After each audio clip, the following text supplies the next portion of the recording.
What's up, everybody?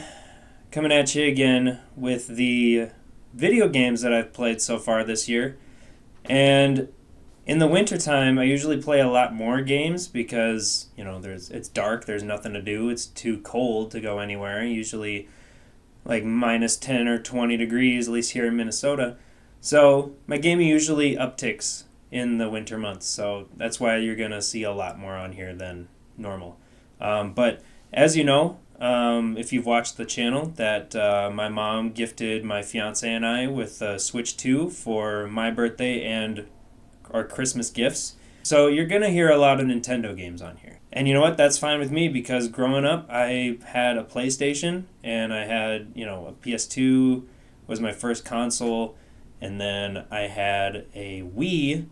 And then I didn't really have a gaming console up until 2022 when I got my buddy's PS4 that he didn't want anymore. So it's kind of nice to go back and see what I missed during that time. Which, by the way, it's 2026. The Wii celebrates its 20th anniversary this year. I'm old, Gandalf. I know I don't look it, but I'm beginning to feel it in my heart. Now, without further ado, let's get into the list, starting the one that came bundled with the Switch 2, Mario Kart World. You know what? This game honestly blew me away, especially with the graphics and the amount of different characters and different vehicles you could have. And now, granted, again, the last Mario Kart I played was on the Wii or on the Game Boy, so it was a pretty low bar to begin with. But, I still really enjoyed myself. On the surface, it just seemed to me like, oh, it's Mario Kart, it's fine. But it really did defy my expectations. But really, the bread and butter of this game is the course designs. So normally when you play a racing game, and that goes for any previous Mario Kart in the franchise, is that everything's just in a single loop, right?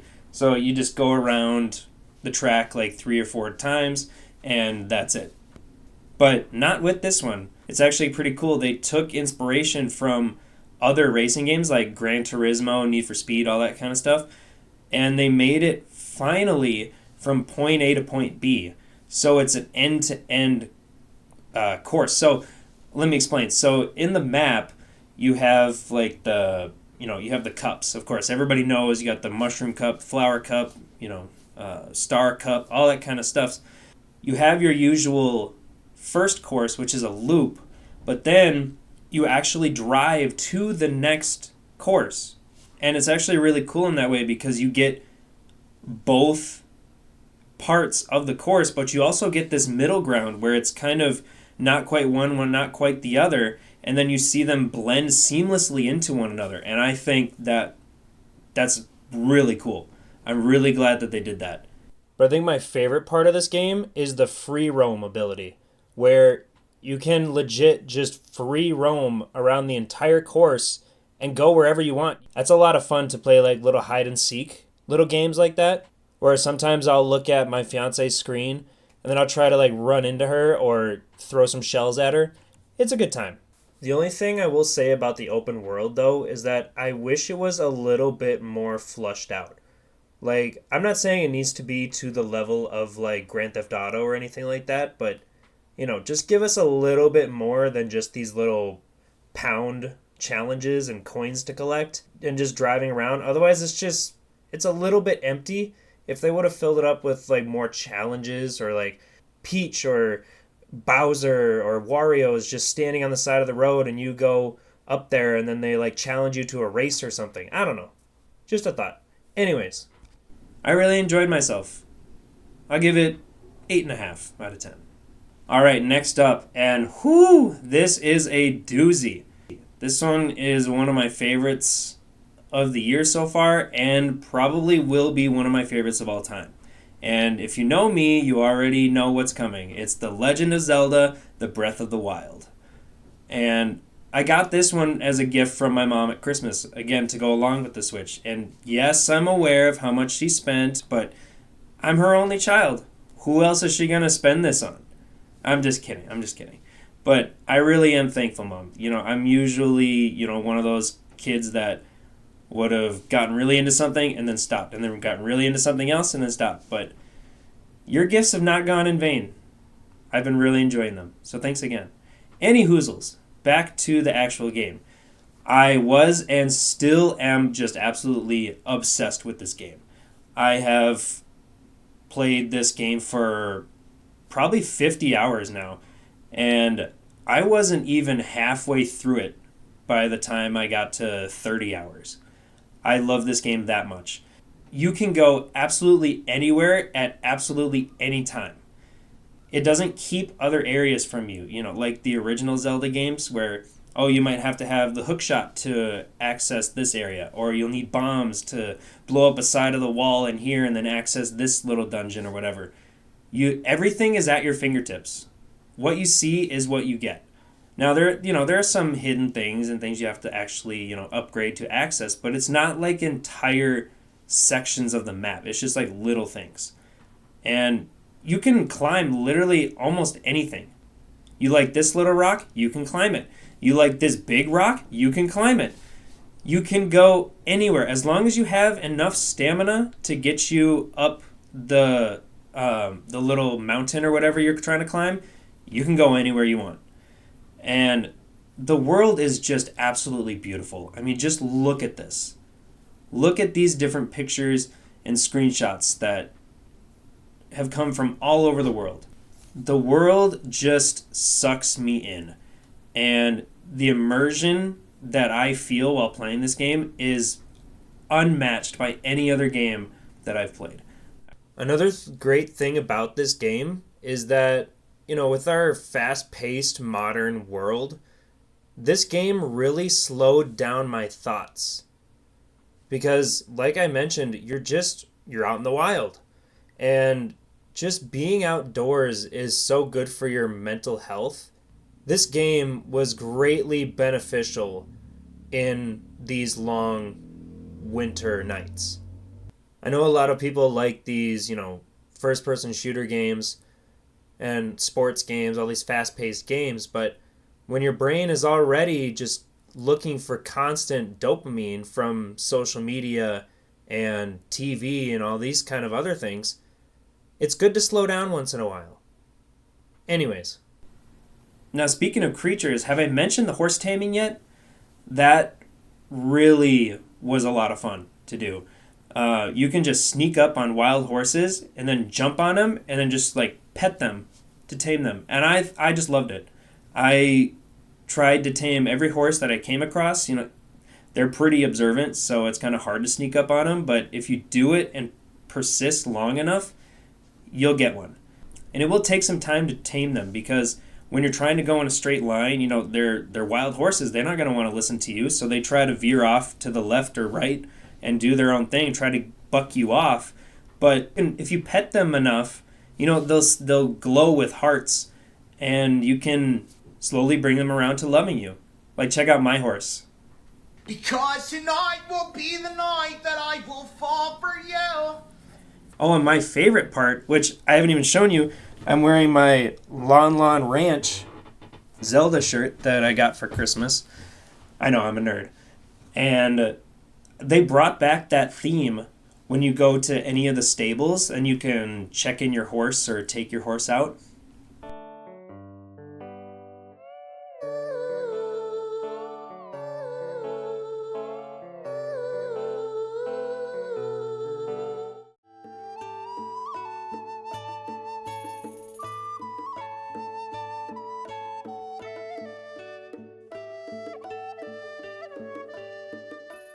And I haven't even touched on the music yet.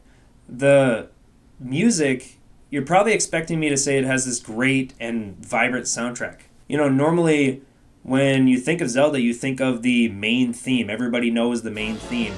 That's really, brass. It gets you excited. You're like, yeah, I'm gonna go on this adventure and I'm gonna have a grand old time and I'm gonna save the princess. But not in this one. Not at all. It has little to no actual music being played at all. This is what actually plays when you exit the cave at the start of the game. And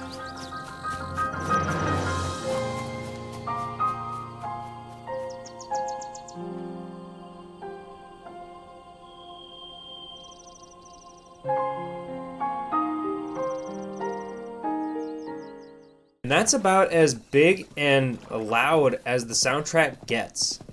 There's really not much to it. And now listen to the Temple of Time, first from Ocarina of Time, where it was first introduced, and then in Breath of the Wild.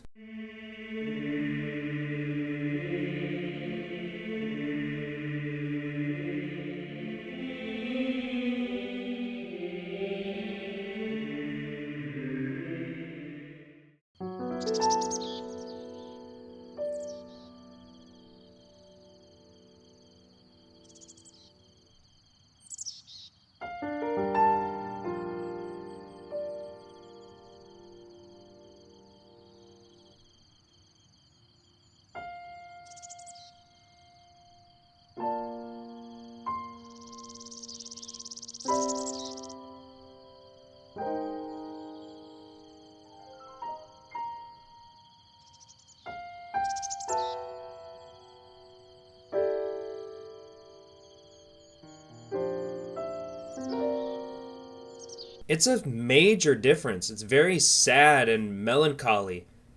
And it's almost like it's pausing in between phrases to almost catch its breath. Almost as if it's mourning over the events of a long forgotten history. I mean, the backstory to this game is actually pretty sad. And you know what? I've been rambling on and on. I haven't even talked about the story. So, it starts with Link awakening in this weird underground, like, high-tech chamber. And he also has no memory of anything. Of, like, who he is and what even happened to him. So he is told that about 100 years ago, there was a huge battle with Ganon that he took place in. Again. And that he killed all of the guardians and the divine beasts that were created to destroy him. And Princess Zelda has been in a constant battle to seal him up for 100 years, and that Link has to free the beasts, or the dungeons, to help her and defeat Ganon. Again. And, I mean, just a quick side note, I don't really understand that, because I know Zelda's magical, but, you know, if he destroyed hundreds of guardians and the 4 divine beasts and Link and Zelda 100 years ago, how is she even holding him off? And what do they expect me to do about it? I don't know. I just thought that was kind of interesting. But any hoozles, so he has this like Sheikah slate, which is, you know, supposed to be like the Switch, so that was kind of cool.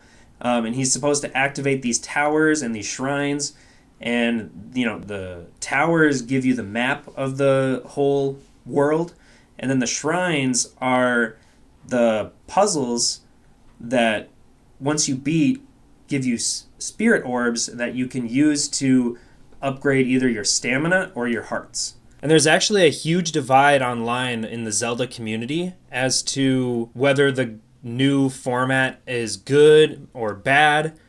Some people, like myself, really get tired of the longer dungeons and prefer them to be kind of broken up into smaller puzzles like the shrines.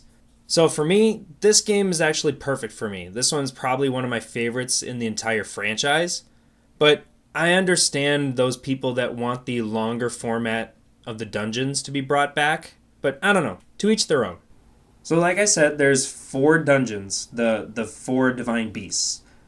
One's a lizard, one's an elephant, one is a camel, and one is a bird. So in the beasts, you have to, you know, solve all these puzzles and like activate these terminals, and then you've beat the final boss. And then once you do that, then you get to convert the divine beasts to the good side. And I found them actually a lot more enjoyable compared to the older Zelda dungeons. Now, for example, I started with the elephant that belongs to the Zora people, or the water people. These weird little mermaid fish hybrids. I thought it was amazing. So I was going through it, and I just couldn't figure out how to progress. So I looked up a guide, And it turns out you can actually move its trunk to spew water into the room that you're in, allowing you to move forward with the puzzles and whatever you need to do. I thought that was so cool. That blew my mind. And I would have never thought of that without a guide. And all the other beasts had something similar to that, where you actually had to move the beast in some way in order to progress. And I thought that was cool. Now, like I said, you can go anywhere you want. You don't even have to do the dungeons. You can just choose to go and kill Ganon yourself right at the beginning. Now, you will have to face each of the 4 bosses of the dungeons before you beat Ganon, but yeah, you can do whatever you want. The only con I have of this game is that I didn't like how quickly weapons broke. Now, I don't mind that weapons break, but it just feels like they just break way too often. I feel like I just picked up the thing and already it's broken. But yeah, that's really all I got for cons. Overall, it was really fun. It's one of my favorites that I've ever played, and certainly I will probably be coming back to it in the future. I give it probably a 9.5 out of 10. All right, next up is the original Legend of Zelda from the NES, coming out in 1986, celebrating its 40th anniversary this year. So of course, me doing these videos and being a big Zelda fan, I couldn't ignore it. So this came out on the original Nintendo Entertainment System. And being on that system, the NES featured an 8-bit system, so there's only so much you could do. And every game was two-dimensional. So, going from Breath of the Wild to this was a big adjustment. And this game, like a lot of the NES games, are hard. It is super difficult to play this game. And that's mainly because it was two-dimensional. It's hard to navigate around the enemies because you can't just... Like if there's like jumping spiders, and they have that throughout the Zelda franchise, but you can't just like go under them or go around them. They will just go on top of you. And I found that so frustrating. And the only way to really get harder in these games, because everything's so limited, is to just throw more enemies at you and projectiles. Like that's what a lot of NES games would do. And I couldn't do it. I got through the first dungeon, and after that I quit because I just couldn't stand it anymore.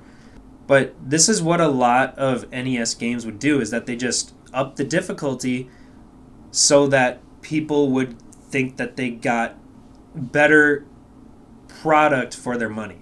So they would intentionally make the games really hard so that you couldn't just beat it in 4 hours or anything like that, because that's all they could fit on the cartridge.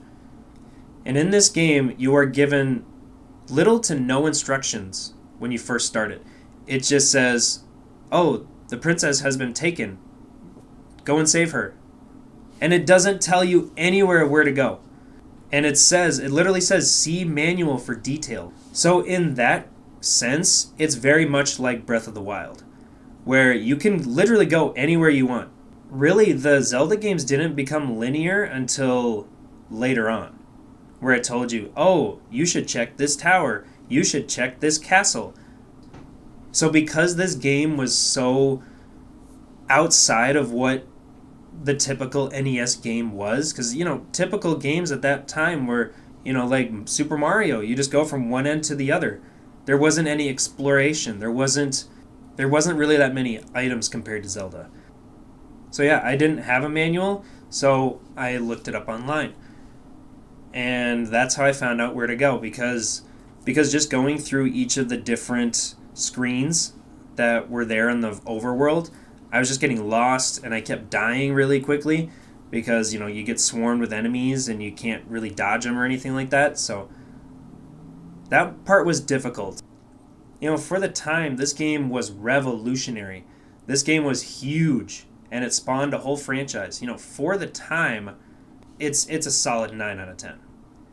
But by today's standards, I don't know, I'd probably have to give it either a 4 or 5. It's just so frustrating. That's for me, my opinion anyways.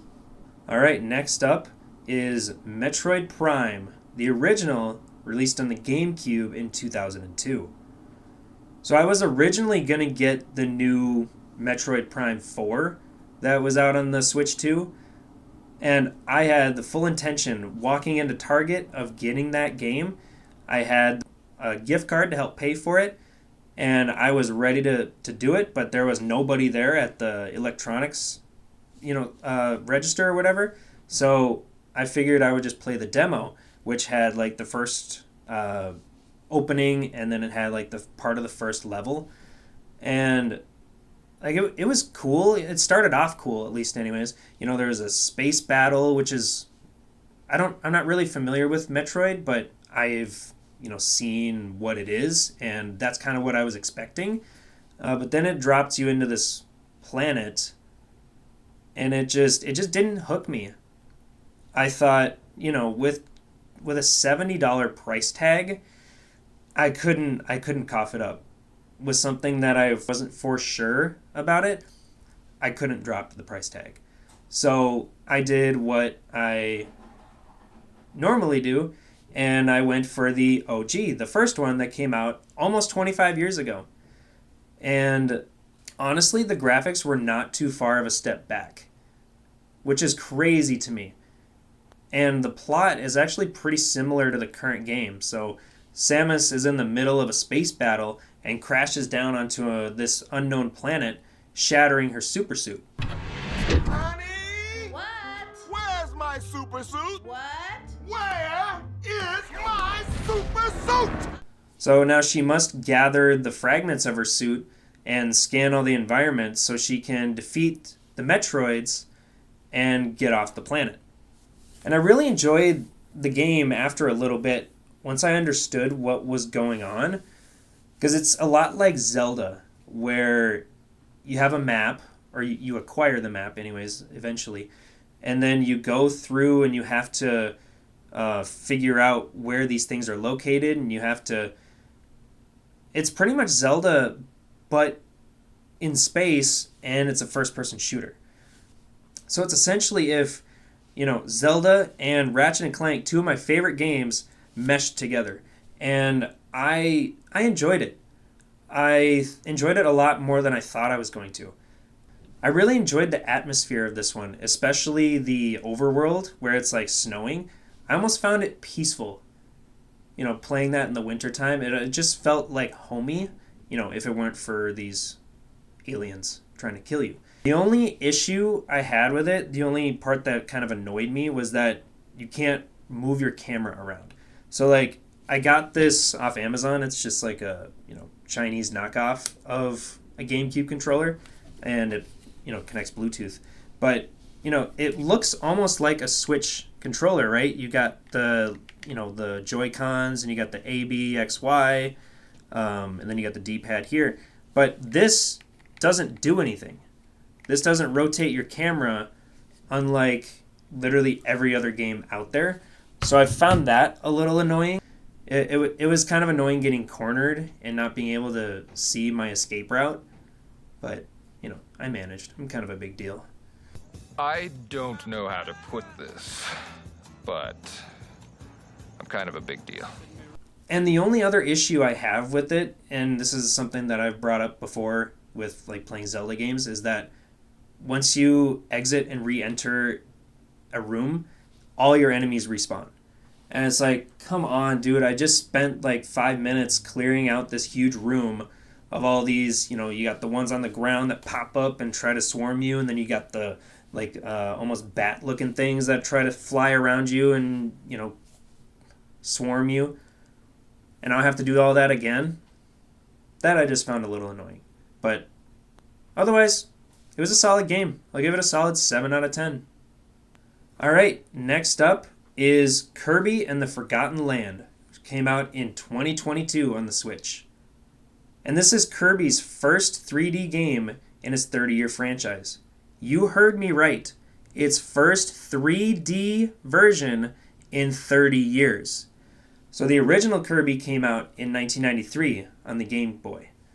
And it's always remained a 2D platform, even though most everything got a 3D port in the N64. And you know what? It kind of shows. It's almost like I'm just playing a Nintendo 64 game that came out in the 90s with better graphics.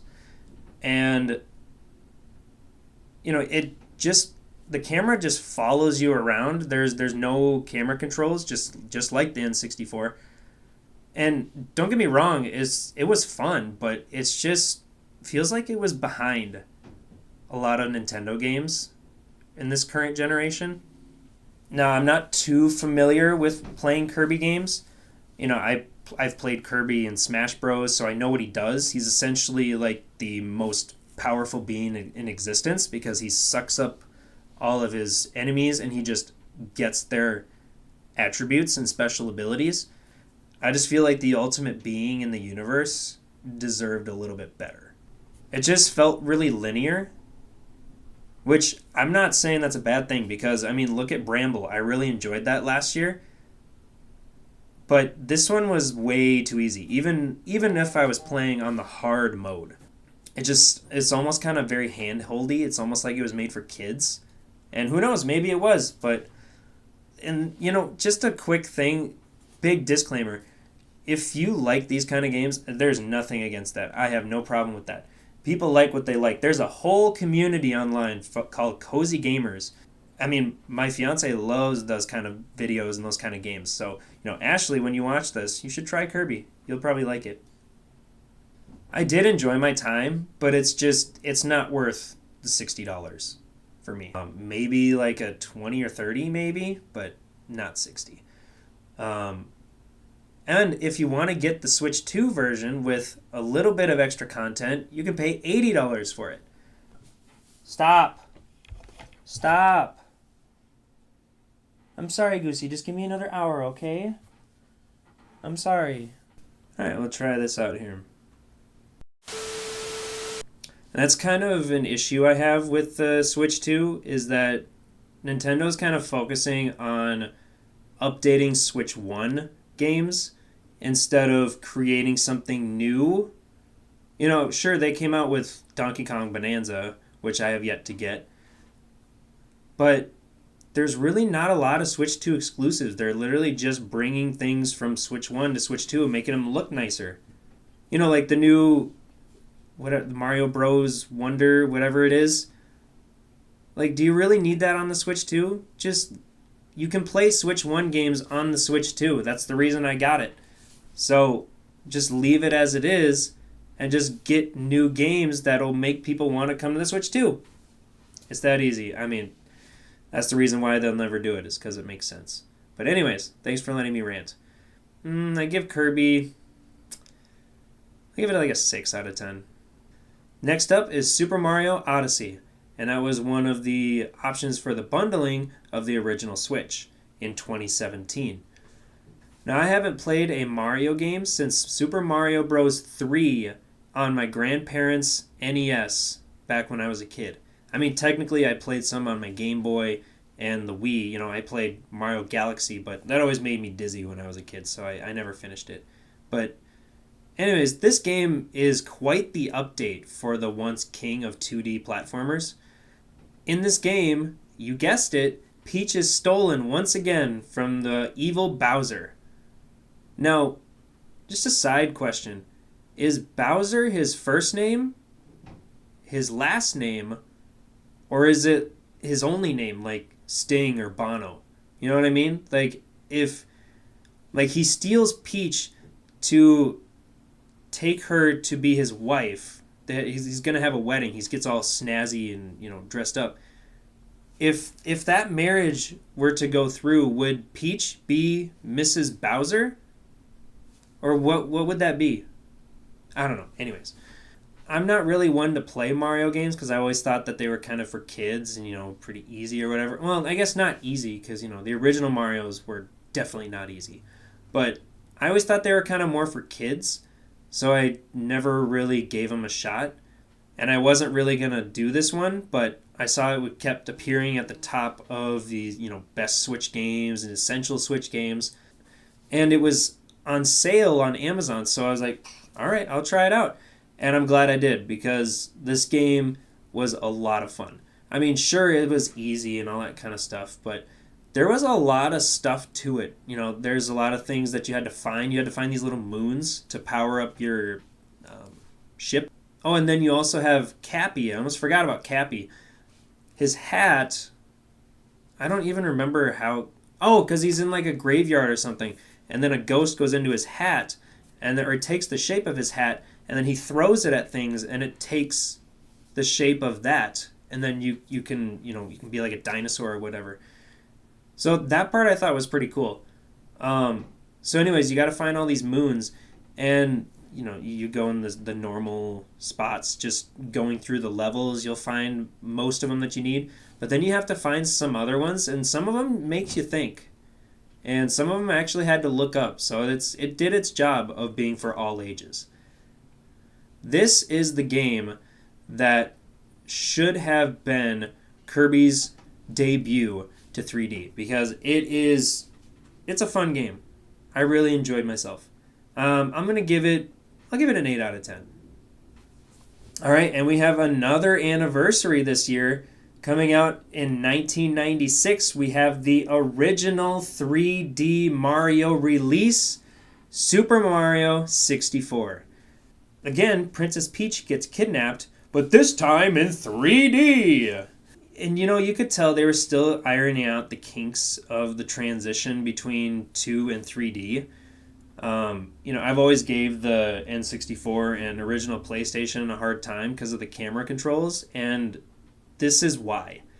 But, what are you going to do? It was the first game that came out on the N64, so, they had time to refine it before games like Banjo-Kazooie came out, so I'm not too mad about it, but the one part that I will not forgive, and another reason why I don't like Mario games, is because of the damn sound effects that Mario makes. Like, jumping, every time it's got to go, woo, woo, yahoo, woo. Whoa! And then, when you fall down, or you make a mistake, you slide down a hill, he's got this really annoying, wah! It just made me angrier. Every mistake I made, I got so upset, and I had to quit, because I just couldn't do it anymore. But another reason I didn't finish it was because my OneDrive crashed, and all of my saves went with it, so I didn't even know I was using it until it was just like not there anymore, and then all of my files were gone. All of my programs, files, pictures, all of that stuff. I had to recover it, and it was a long process. But it was a pioneering game when it came out. I will say that. But for the time that I'm playing it in, it's pretty rough. Yeah, I can't properly rate it because I didn't finish it. But what are you going to do? On to the next. Next up is Spyro the Dragon 2, Ripto's Rage. It came out on the original PlayStation in 1999. And this one's a lot more polished and finished product than the original to me. In this game, Spyro is sent to the distant world of Avalon to stop Ripto from world domination over that entire realm. Spyro must stop all of his minions, and in doing so he collects orbs and talismans so he can continue on his quest through the different worlds and levels. But the music, again, stands out to me. It's really just a groovy time. It's a lot like Opeth when they get funky. Just listen to the example.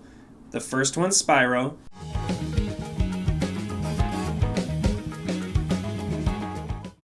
And the second one is Opeth.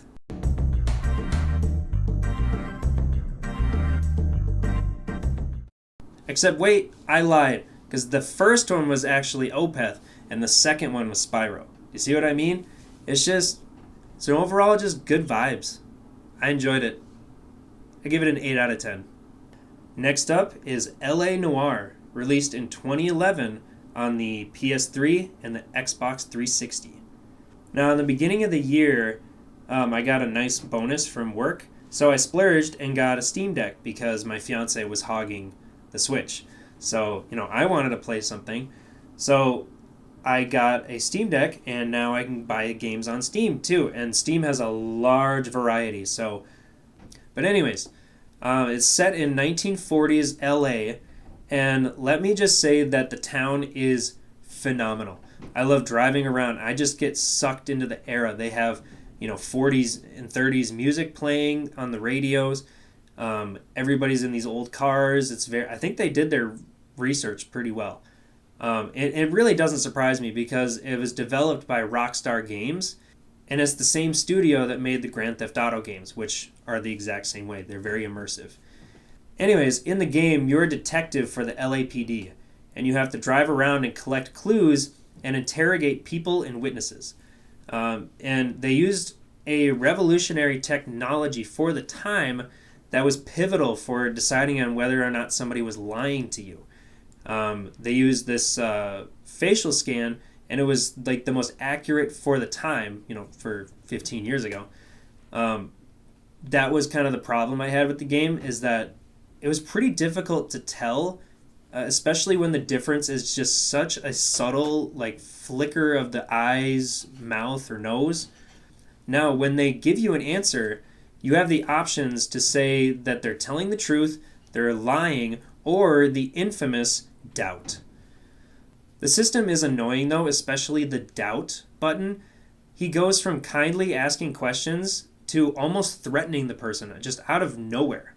You're full of Jacob. The truth is you hated that. And I read online that they originally wrote the code and the button to be press, like to press somebody to give you the right answer. A truthful answer, I should say. And it makes a lot more sense to me why he wants to just suddenly flip the table over on an innocent granny just because you press doubt. Like, that didn't make any sense to me. But the real problem I had is that you don't just get to start back at the last questioning if you get it wrong. You have to start all over in the case. You have to go right from the beginning, which got really frustrating the closer you got to the end. Especially like some of them you're in like these gunfights, and you have to go through all of that again just to get it fully correct. And if you don't, you lose everything. It's all there, black and white, clear as crystal. You get nothing. You lose. Good day, sir. I guess I'm just not cut out to be a good detective. I give it a 6 out of 10. Well, that was annoying. I finished the entire recording, and it didn't record the last half, so here we go. Take 2, I guess. The next one, let me just pull this up here. I don't know, I just had to get something to eat because I got a little hangry. Alright, it crashed again, so I'm getting sick of saying the same things so many times. Alright, the next up is Monster Hunter World. And it's exactly what it sounds like. You hunt giant monsters. So you and this group of other monster hunters are taken to a remote island where you have to survey the land or kill or capture monsters for research purposes. And like, that's all well and good, but the story doesn't really make sense. You arrive to the new world and you pass through a group of these dinosaur-looking monsters that the lady says are as docile as you can be. And then the next quest has you killing them to thin out their numbers. And, I get that.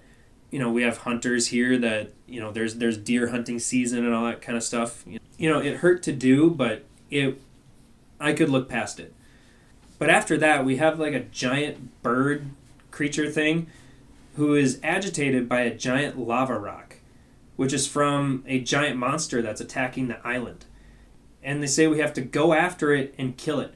For what? Existing? Of course it's agitated. There's a giant lava monster that's coming in on its territory. Of course, if one happened on my front lawn, I'd be agitated too. It just didn't seem to justify the monster killings for me. Aggressive monsters attacking? Sure, I understand that, but just some of them are just so paper thin. I couldn't really play too much after that. The only reason I kept going was because I was under the impression you could capture monsters and use them in your party, and they would help you defeat other monsters. But that just never happened. It just kept killing and killing. So I was just done after the combat too. The combat was awful. I'm taking this giant two-handed sword. Picture Cloud from Final Fantasy. I have this giant sword and I'm hacking and slashing, and it still takes me 25 minutes to kill it. I would expect it to do a little bit more damage than that, but after that, the immersion was just killed for me. The only saving grace it had was that I was able to create a cat sidekick character, and I was able to make it look similar to our cat that passed away a few years ago from cancer. So it was nice to have her by my side again, even if it was, unjustifiably killing other creatures. But still, that wasn't enough to save it. I give it maybe a 4.5 or a 5. All right, I saved the co-op and multiplayer games for last. Up first is Bubble Bobble. It came out in 1986 for the original Nintendo. So I started playing more games for the original Nintendo because I got these little USB original NES controllers because I like to play things as close to the original as possible.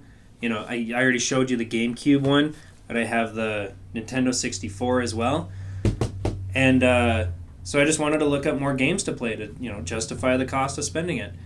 And so one of the first games I thought of was the one that my cousin and I would play when I was just a wee lad, was Bubble Bobble.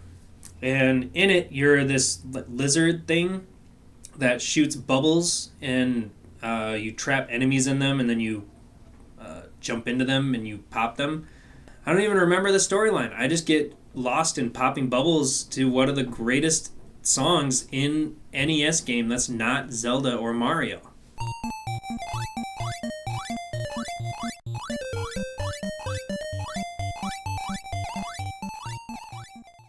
Now, I got my fiance to try this one. Now, she's not really a big fan of the old games, but I'm just happy she tried, even if it was just for 10 minutes. So, thanks, hon. I give it a 7.5 out of 10. All right, next up is Battletoads. And it was also released on the original Nintendo in 1991. And again, I went down the rabbit hole of the deep cuts for the NES, and I came across this absolutely gem of a game. It's really nothing more of a beat 'em up game, but you're Toads. And really, what else do you need? A killer soundtrack? You got it.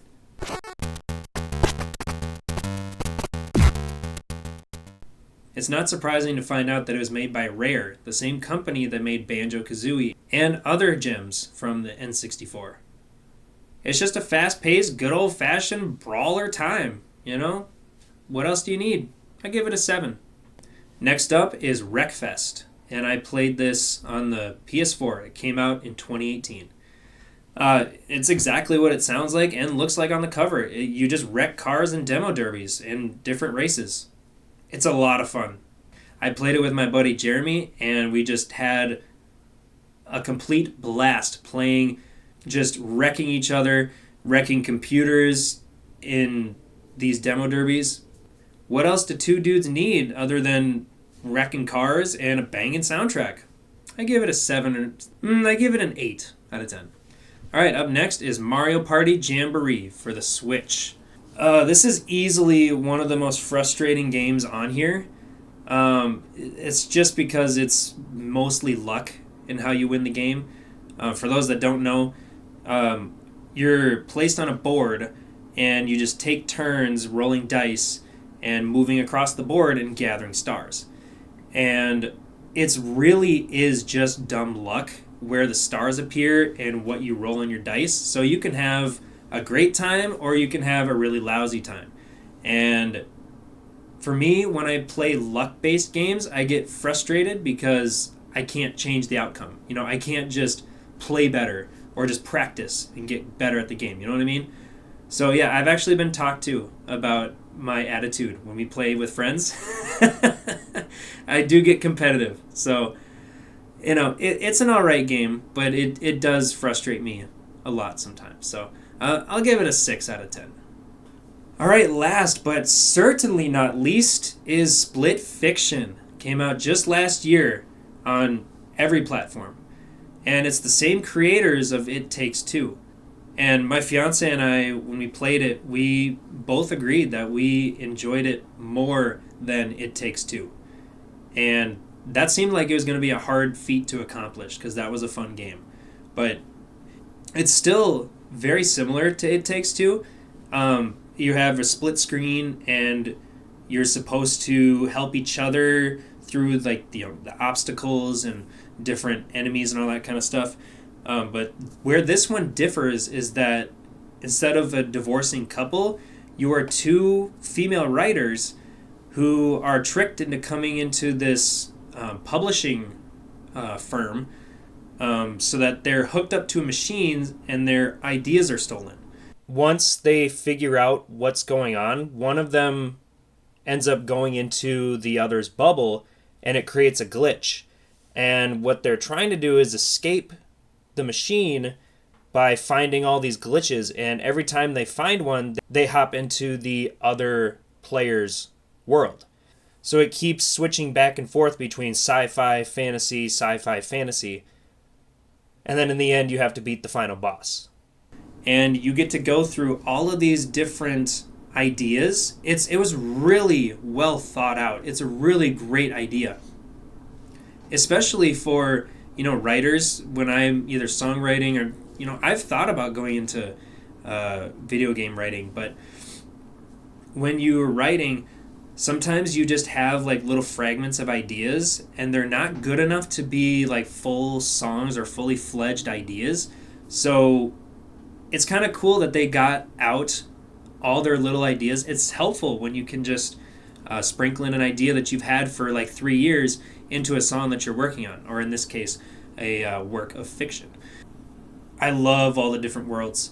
Some of the little ones that I liked was Zoe's Notebook. That was a cool one, where she draws out her story and she's literally talking it out. She's like, oh, so once there were 2 people and they go into this castle. No, they don't go into a castle. And she's literally scribbling it out.